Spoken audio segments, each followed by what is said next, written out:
Hello મિત્રો, મહાદેવ હર. આજે આપણે જાશું જેતપુરથી 25 કિલોમીટર દૂર કરિયા ગામ છે, અને કરિયા ગામની બાજુમાં જ એક મહાદેવ બિરાજમાન છે, જેનું નામ છે પૂર્ણેશ્વર મહાદેવ. આજે તમને દર્શન કરાવશું, અને વિડીયો પર તમે સતત બને રહેજો, જેનાથી તમને પૂર્ણેશ્વર મહાદેવના દર્શન તમને પણ થાય. આ જંગલમાં જવું જ છે આપણે. સંદીપભાઈ શું કરો? ભગવાન માટે ફૂલ ઉતારીએ જો. હા ભાઈ, ભગવાન માટે તો સંદીપભાઈ સેવા પૂજા ભગવાનની કરે છે, અને આપણે આ સંદીપભાઈ જ અહીંયા લઈ આવ્યા છે દર્શન કરવા માટે. સંદીપભાઈ, જગ્યા ક્યાં આવ્યા? આ જગ્યા આવી છે ભેસાણ તાલુકાના કરિયા ગામ પાસે સાદિયાવાવ નેસ કહેવાય. માતા સતીય માતાજીનું મંદિર છે અહીંયા. પછી 4 ધામ, 12 જ્યોતિર્લિંગ અને શ્રી પૂર્ણેશ્વર મહાદેવનું મંદિર છે.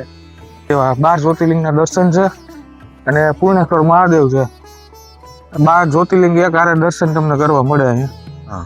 અને આવ પ્રકૃતિ એટલે આમ તમે વાતાવરણની તો વાત જ પૂછો માં એવું છે. કીર્તિભાઈ, આજ તો સોમવાર છે અને શ્રાવણ મહિનાનો કયો દિવસ છે? આજે 12મો દિવસ છે, અને શ્રાવણ મહિનાનો સોમવાર અને 12મો દિવસ.